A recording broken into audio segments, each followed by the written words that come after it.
Yeah, thank you for having me. I think like doing these nights have been like really awesome because, well, I don't know about you guys, but I have travel in my DNA. I've been working in the travel industry for like 15 years, and this is the longest I've ever been at home in my life because normally I have to travel like 80% of the time for my job, so this is a very strange time. But I think while we've all been at home, like some of the things I think about the most is all the amazing trips I've gotten to go on, but also being like, where am I going to go when this is over, when we're all traveling again? So, really, my goal tonight is to help you escape to Greece. Um, and I'm going to tell you a bit about Celestial Cruises, but mostly I just want to share some what I think are cool facts and information and a little bit of history about some of the places that we go to. Because we're really lucky to call Greece our home. It's such an incredible part of the world. So I just want to share that with you tonight. So let me share my screen. One second. Oh, it says host disabled participant screen sharing. Let me see. That shouldn't be. Let me make sure that you can do that. Worst case scenario, There we go. I just made you the host, Kelly. It's your We meeting. got it. We got it. All right. There you go.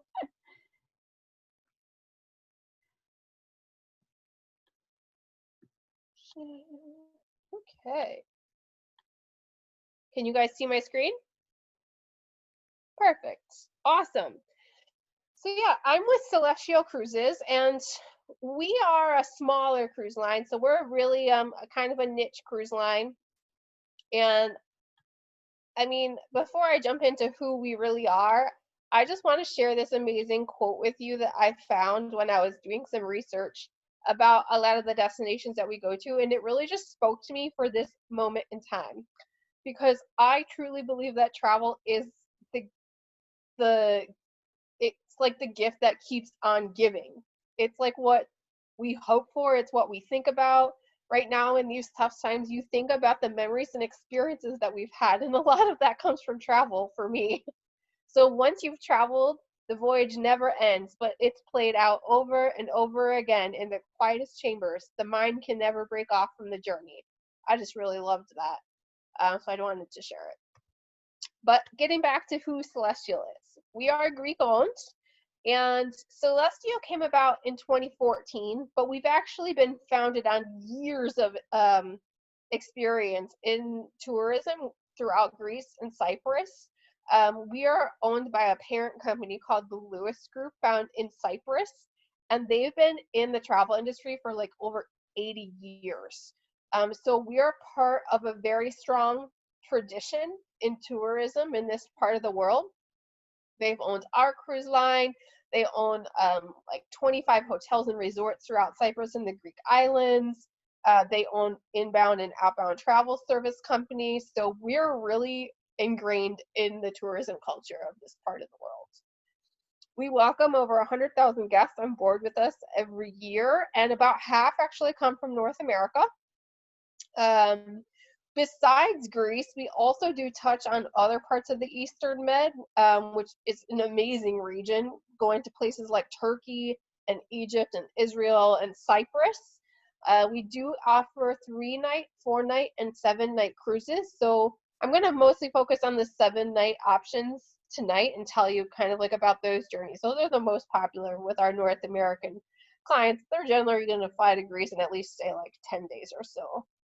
Um, and really, at the end of the day, what makes Celestial Cruises different than a lot of the other cruise lines you might be more familiar with is that we're truly a destination cruise line. A lot of these brand new, shiny, flashy, big cruise ships that hold like 6,000 people these days, the ship is the destination.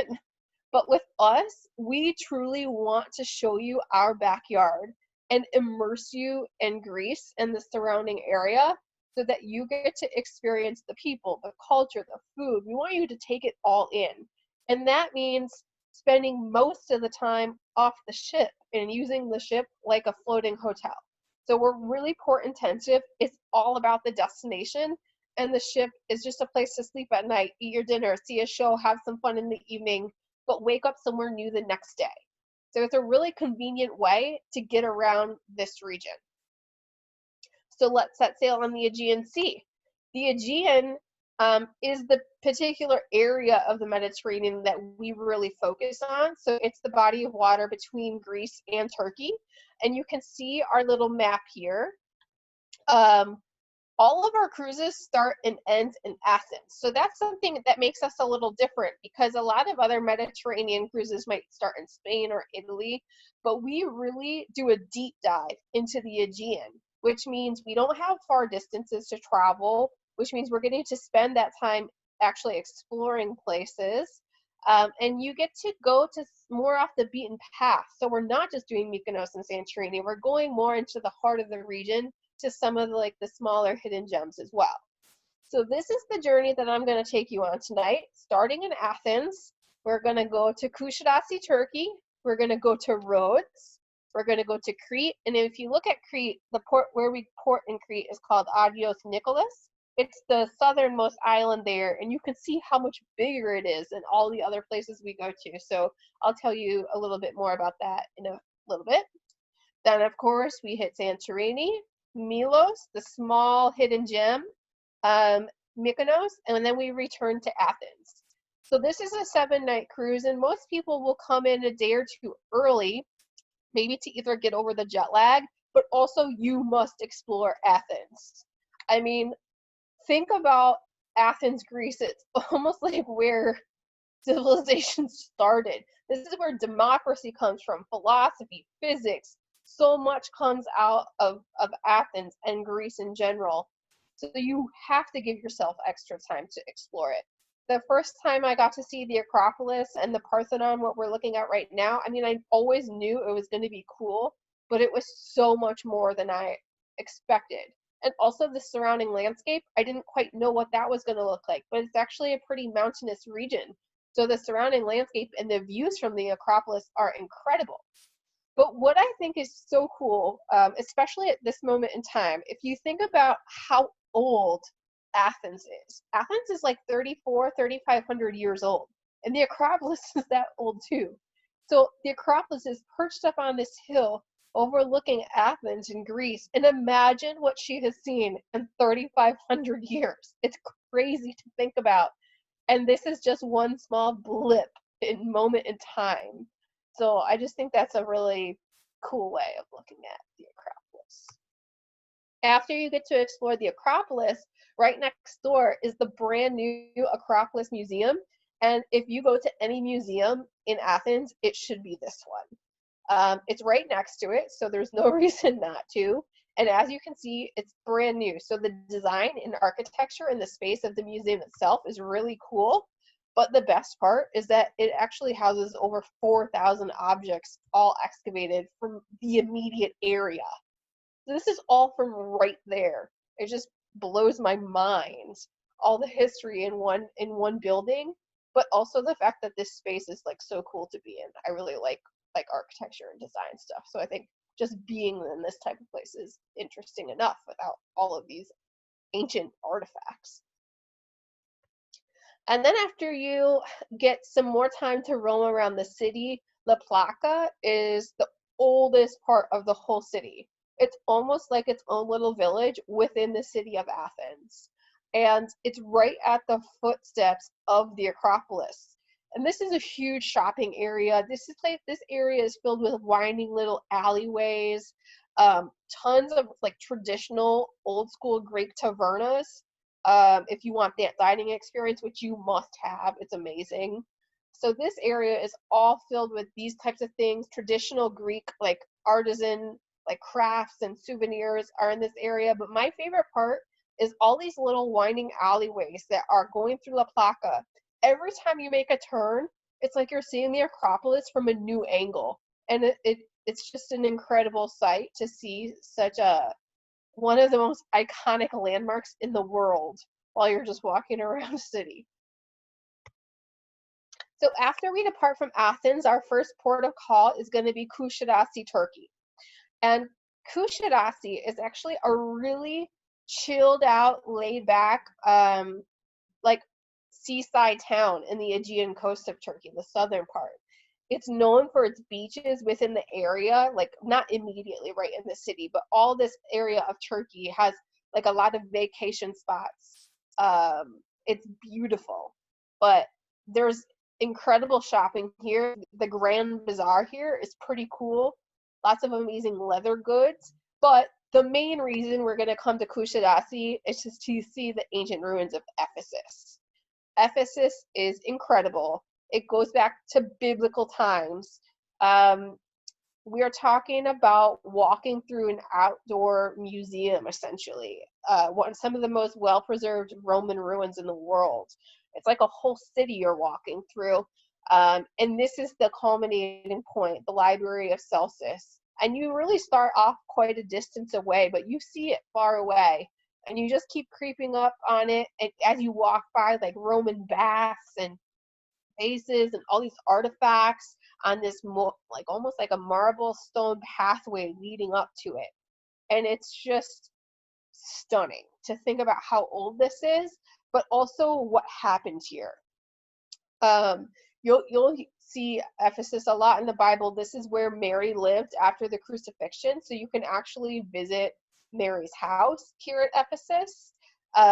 There's also another part of the site called the terrace houses, which, like, a great way to explain the terrace houses is it's kind of like the Beverly Hills of Ephesus. So this is just an incredible site to explore. And this is actually an included experience with Celestyal Cruises. So you automatically get this guided tour of Ephesus with your cruise. We also stop, one of my favorite parts of the day actually, and of this excursion, is on the way back to the port after we get to explore Ephesus, we stop at a traditional Turkish rug co-op. So the government gives them funds to keep the tradition alive because it's so popular in Turkey. The rugs here are insane. They're handmade. They can take like over 2 years to make one rug. So it's just a really cool experience. You get to learn about the whole process, the rug making process, starting with like where silk comes from and the whole rug making process. Plus, they have a whole buffet of traditional Turkish food and wine that we get to try, and that's all included. So it's a pretty awesome day. And after Kushadasi, we head to the island of Rhodes. What I love about this area is all of these ports, even though they're so close together, all in the Aegean, they all have their own architecture, they all have their own culinary traditions. They all are so different and they're so diverse, yet they're so close together. Rhodes, what makes Rhodes unique is that it is one of the largest, most well-preserved medieval cities, not just in Greece, but in all of Europe. So it's pretty incredible. The architecture here feels and looks way different than any of the other islands. It's got lots of cafe-lined streets like this one, but the main thing we explore here is the medieval citadel of the knights and also the Acropolis of Lindos. So this is another included experience with Celestyal Cruises. There's incredible panoramic views from up on the Acropolis of Lindos.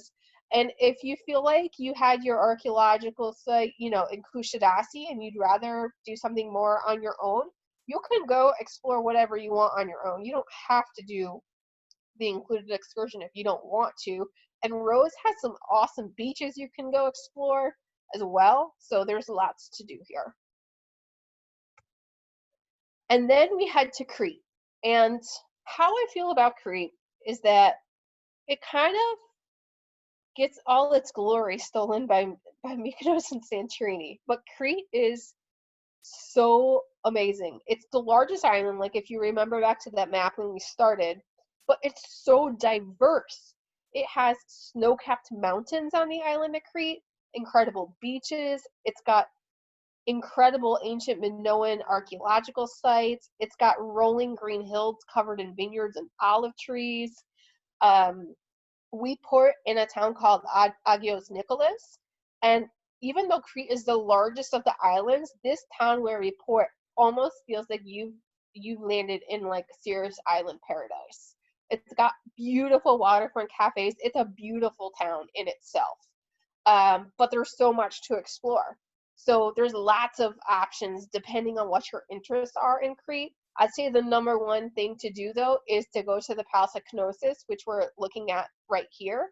The ancient Minoan civilization is the very first civilization on the entire continent of Europe, and they come from the island of Crete.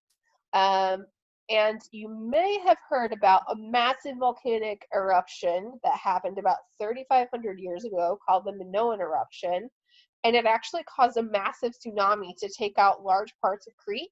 So this particular archaeological site has some incredible history to explore because there's so many layers that they rebuilt on top of the palace over and over again throughout history. I have to say, though, my favorite part of Crete is getting into the countryside. It is so beautiful. It's just rolling green hills.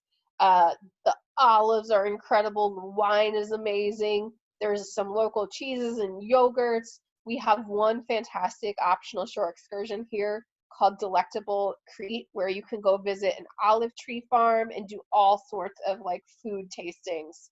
And you really get to like learn more about the cultural traditions of this place, and kind of like get to learn more about the local people and what life is like on Crete. That's how I like to personally travel. But there's also some opportunities to like hike through some gorges and things like that on Crete as well through Celestyal. So we have like all the different topics really covered here. And what's great is because we give you so much time, like that's what we really focus on, we're actually in port from 8 a.m. until midnight.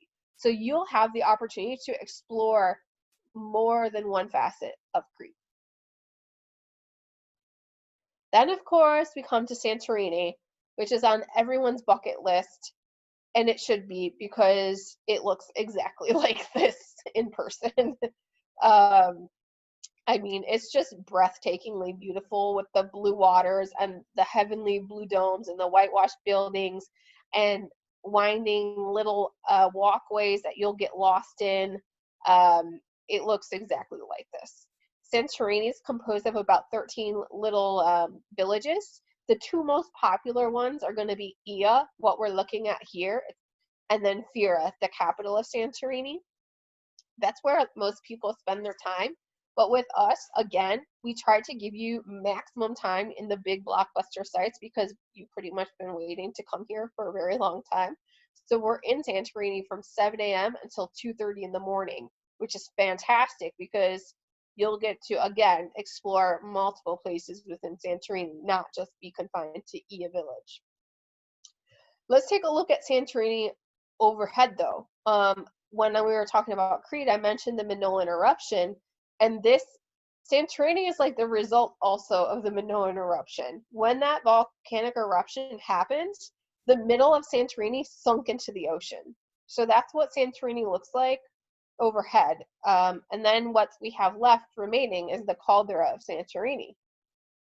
So that's just a quick little view. What's also really interesting about this same volcanic eruption is this is when they say that the island of Atlantis arose out of the sea. So lots of Greek mythology as well.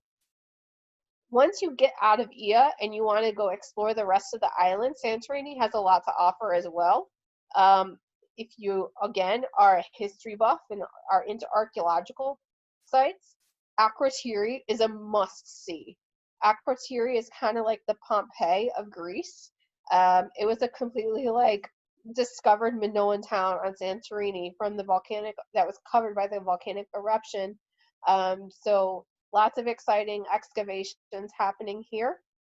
And if you want to go wander off and have a beach day, there's some pretty cool beaches on Santorini to explore as well. The Red Beach, I mean, it's got a really unique landscape because of it being pretty much on a volcano. So we give you the time to go off and explore on your own if you want.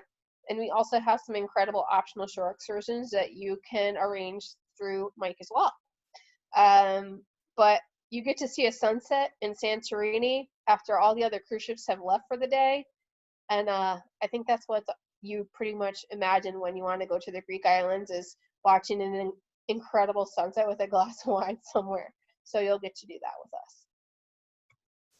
And then after Santorini, we head to the very small island of Milos, which a lot of people haven't heard of, but it's kind of getting a little more famous in the last few years. It's been featured in a few big articles by like Forbes and some other big travel bloggers, but it's getting a lot of publicity about being one of the most beautiful islands in the world. And Milos is all about the beaches. You can see how blue the water is, but also the landscape in general looks so unique. You've never seen a place look like this before. These rock formations are a result of their erosion from the salt water and the wind. And the result is pretty much, it feels like you've landed on the moon. It's very lunar feeling when you see the landscape. I definitely encourage you to do some Google imaging because the images of Milos are really cool. So this is a great day to have your day in the sun. We spend a half day here. We have a really cool boat trip that you can sign up for that takes you around to all of the famous beaches of Milos. So you can go swimming, hang out on the beaches, and get to see a few different sides of the island. But Milos has more than just sun. It's got some pretty cool traditions and history here as well. These little boat houses are called smerata, and these are literally carved into the rock on the side of this hill. And fishermen store their boats here in the winter. In the summer, they might come here to take a nap. Some might use them as summer houses, but they're generally kept in the family because the deeds that they have can't be sold. So it's kind of like a big tradition on the island of Milos. And I would love to get some of my own photographs of these. Very jealous.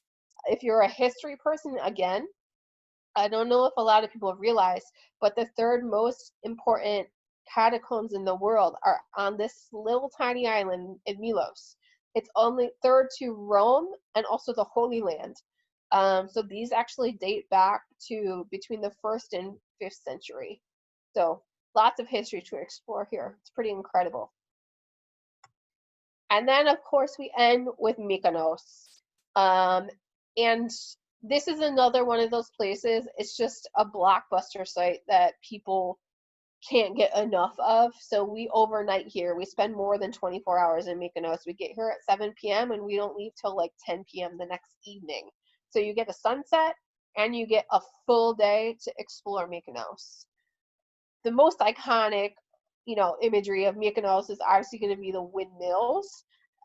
These are dating back to 16th century, and they were actually created to mill flour. But it's kind of also has more meaning because Mykonos is known for being windy due to its place in the Cyclades Islands. So something else to think about. But there's so much to Mykonos, so much to explore. We have the Little Venice part. These are mostly all bars and restaurants where you will see people lining these to watch the most epic sunset of your life.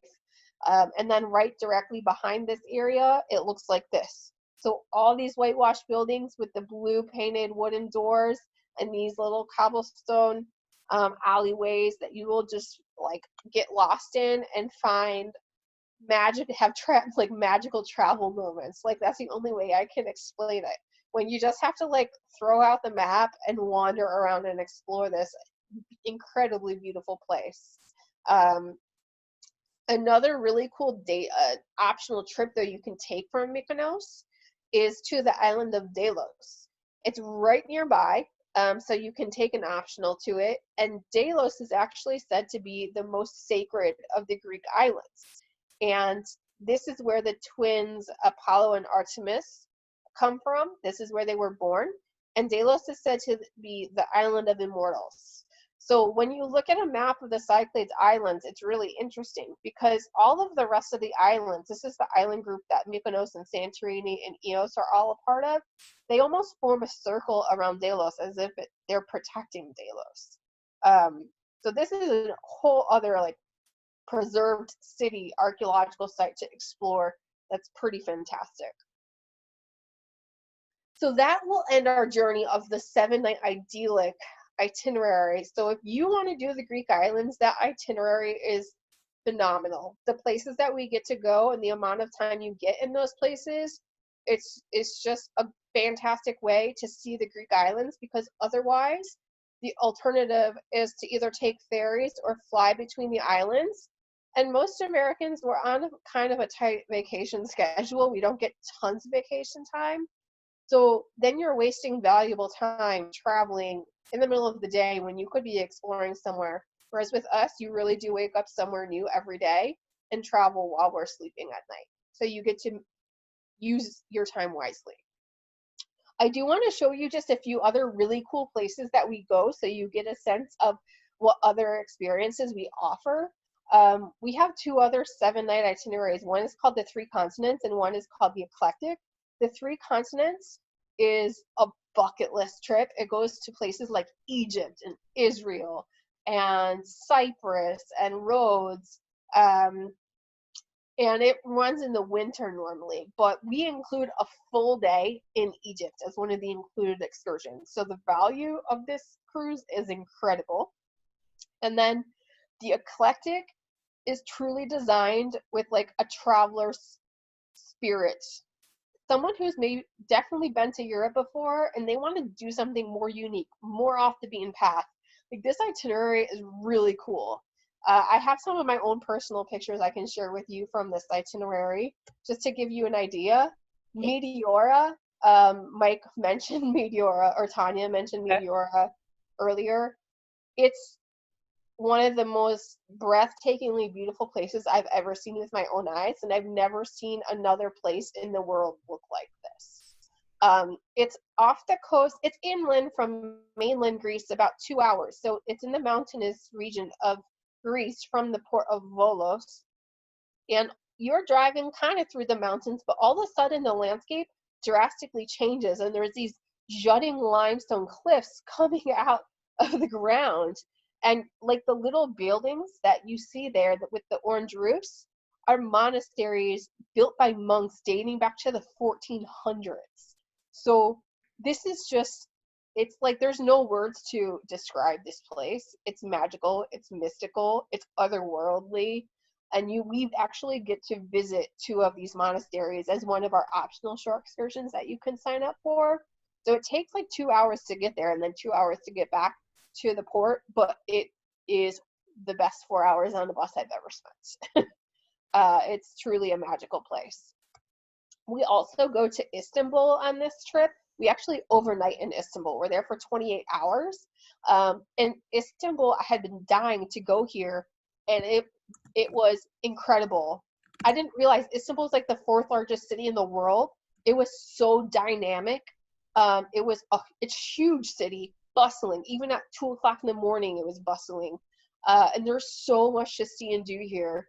The history, getting to visit places like the Blue Mosque and the Hagia Sophia and the Grand Bazaar of Istanbul, and going along the Bosphorus River that divides Europe and Asia. The food was to die for, incredible, and the people were so nice and warm. I traveled around Istanbul for 3 nights by myself before I actually went on this cruise, and it's definitely a place that I would go back to. It's incredible. And we actually include a river cruise on the Bosphorus River when we arrive in port.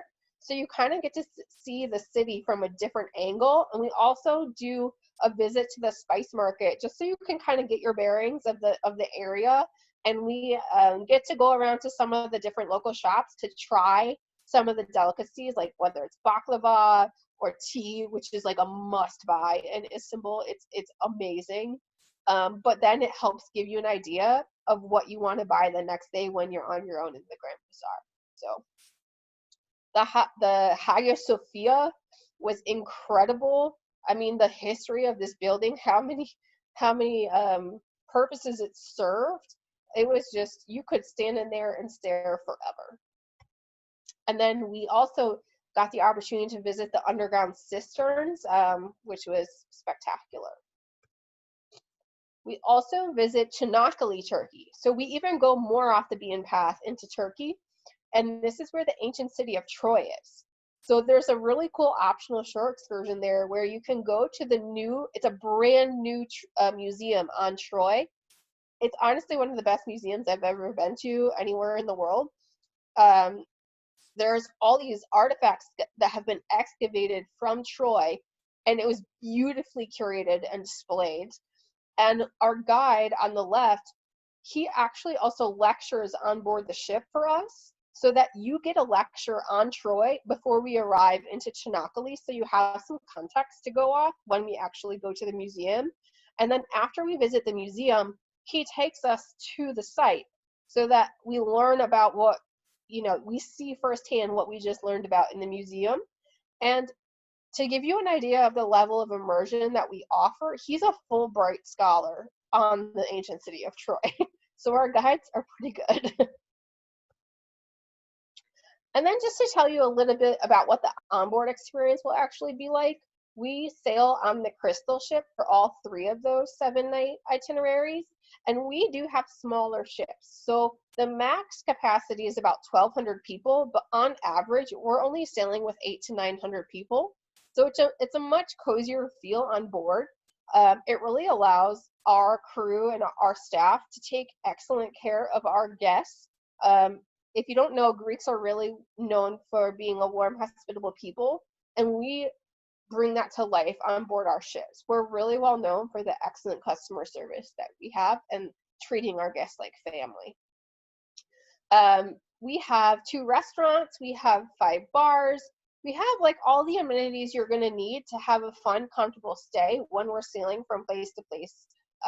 We have a gym, we have a spa, we have, again, the pool, we have open dining, so it's a little more casual, laid back feel on board. I wear jeans pretty much every night. We like something nice, but you can still wear jeans. And then we do have one captain's night where you can get dressed up if you for that night. But for dining, again, this ship is the extension of the destination that we specialize in. So we do offer all different types of continental cuisines. So there's something that everyone will find that they like, but we always sprinkle in the traditional Greek options for you so that you can try the local flavors on board if you want to. This is an idea of what our staterooms look like. They're really comfortable, they're really clean, they're really well appointed, and we have everything starting from an interior stateroom to a grand suite that has a sun deck with a jacuzzi on it. So we have something for you based on what type of accommodations you would normally like to stay in. With our suite level and higher, it comes with complimentary suite concierge service. So you get a complimentary butler, complimentary room service, express embarkation, all those nice types of amenities. And last, we are all inclusive. So it's like a no nonsense, like you get all the big things you need to have a great trip with us. You get 3 meals a day. You get unlimited drinks, beer, wine, liquor, coffee, soda. It's all included anytime you want. But again, we try to bring the destination into the onboard experience. So the beer and wine that we include, it's all Greek labels. We have entertainment in our theater every evening, and all your port fees and gratuities are included in your cruise fare. So there's not going to be any big unexpected costs. The only other cost you might incur is if you add on additional optional shore excursions, if you'd like Wi-Fi, if you go to the spa or casino. But all the big things that you need are included. And if you are trying to escape to the future and like are dreaming about when you want to travel next, we do have a pretty awesome deal. It just requires a $75 deposit per person. And it's valid towards 2021 and 2022 departures, so you can plan into the future. But we have 7-night cruises starting at $1,019 per person, and that's all inclusive. You just have to put down your $75 deposit by July 31st. And you don't have to make a final payment until much closer to departure, like 60 days or so. And then just to give you a peace of mind, just so you feel good about making a decision to book a cruise with us, any bookings made between now and the end of August that are departing through the end of next year are covered by our peace of mind policy. So you can change to a new date up until 30 days before departure and receive 100% future cruise credit that's valid through the end of 2022. And of course, we do have a special offer for you guys for joining our cruise night tonight. If you book any of the 7-night itineraries by June 19th through Michael, you'll get an extra 100 euros onboard credit per stateroom. So he's your man. And that's it. Thank you so much. I'm happy to answer any questions for you guys. Let's see. Thank you so much, guy. That was absolutely amazing. And thanks for the, there's a couple people that kind of came in a little bit late there. Sean, the only guy that still looks exactly like he did back in 1989 when we were in the Marine Corps together. But sorry you didn't get to see more, but we will have this recorded, Sean, and you and I we can get suites, and we'll put the rest of the Marine buddies in one of those bunk rooms, okay?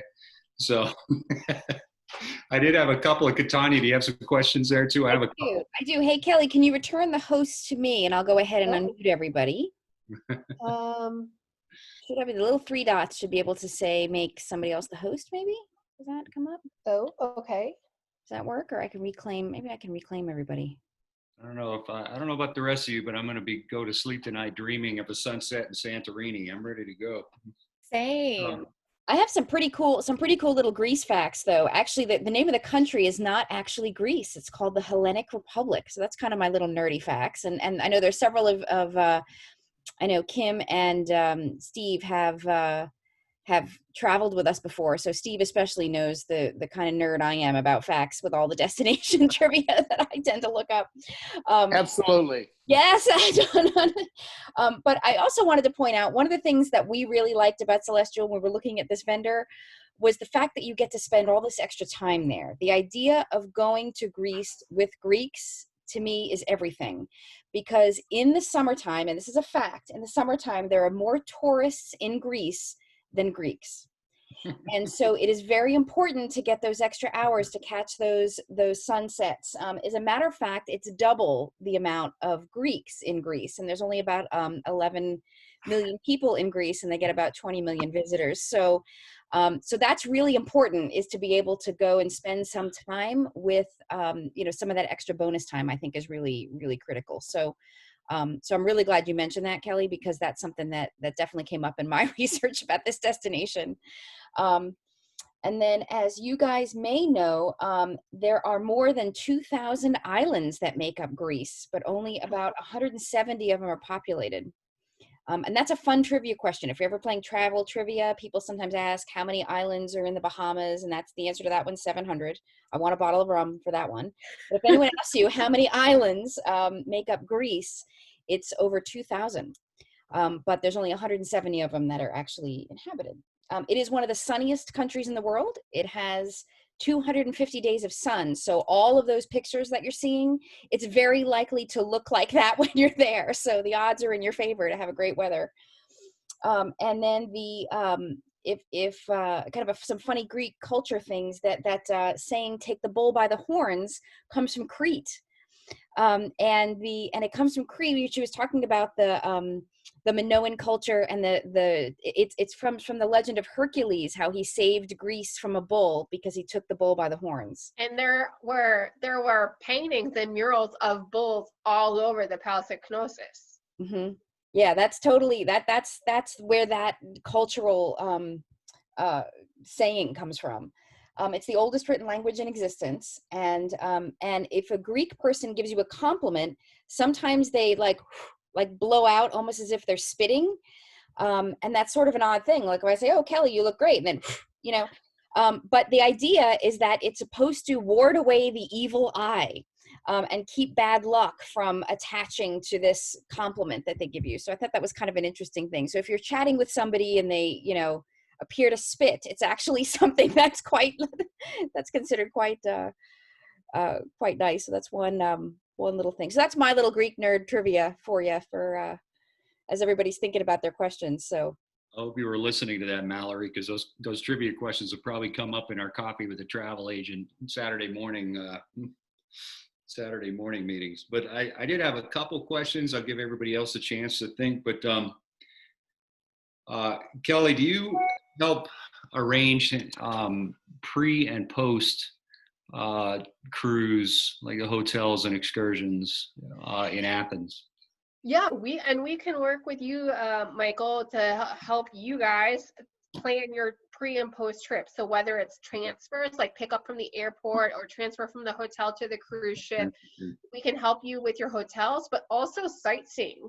And even if you wanted to go like around mainland Greece for like 4 days before the cruise and go to other places besides Athens, we can create a custom itinerary for you. Okay. Do you have an airline partner that you work with? Do you help with that, or that's separate from that? At the moment, we don't do air. Okay, gotcha.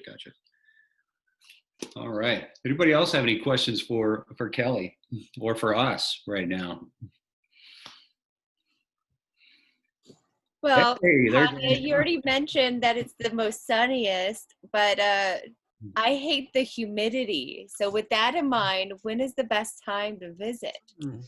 Well, if you're like not a summer person and you don't want to be hot, the eclectic itinerary that I talked about at the end with Istanbul and Çanakkale, I went there in November and it was incredible. It was like 70 degrees and sunny every day, although it can be on the borderline like rainy season. So I can't promise sun, but it was blue skies and 70 degrees every day. And then it would just drop to like lower, sometimes in the 60s or 50s at night.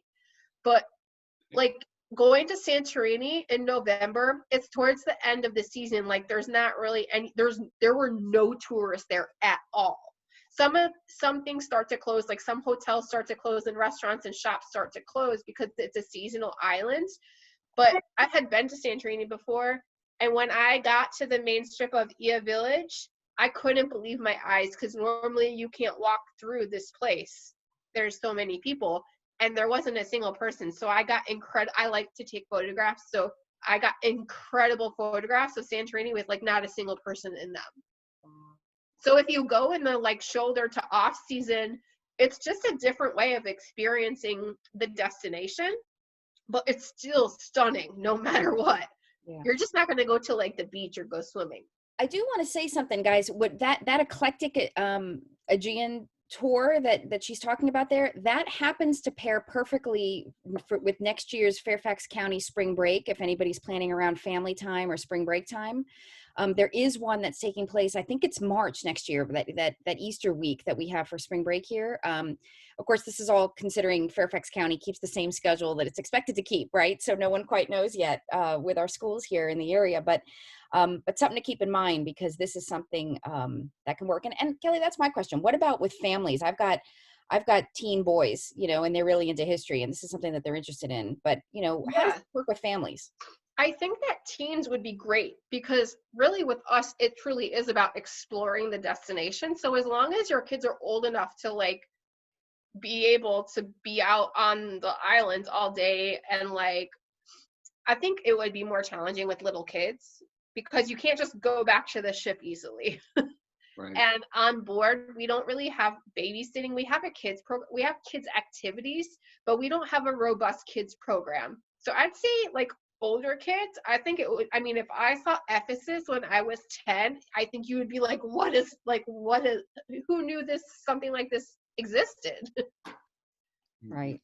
Kelly, what about single supplements? Are there, if people want to travel solo or people are looking to travel solo, what's a single supplement, or are there different cruises where you may have lower or less single supplements on some? Or yeah, we're actually super solo traveler friendly. We've won awards for it, for being solo traveler friendly.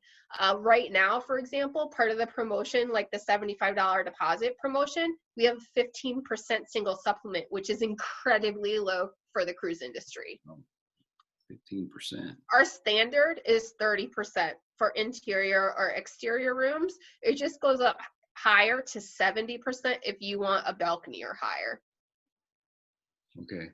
Gotcha. And how big are these ships? I know a lot of our friends and colleagues here have been on cruises before, but is it they're not particularly big ships, right? I mean, they're pretty comfortable.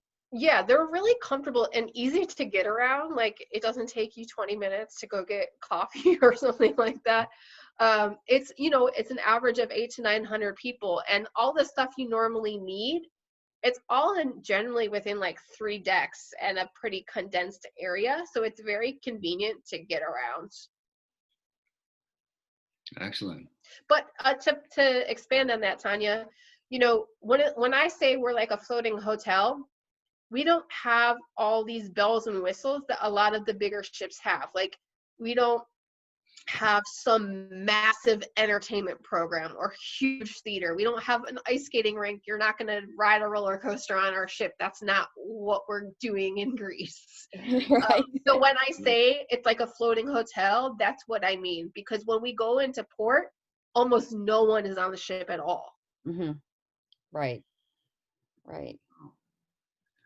Anyone else have any other questions for Kelly? How are these ships in terms of people who get seasick?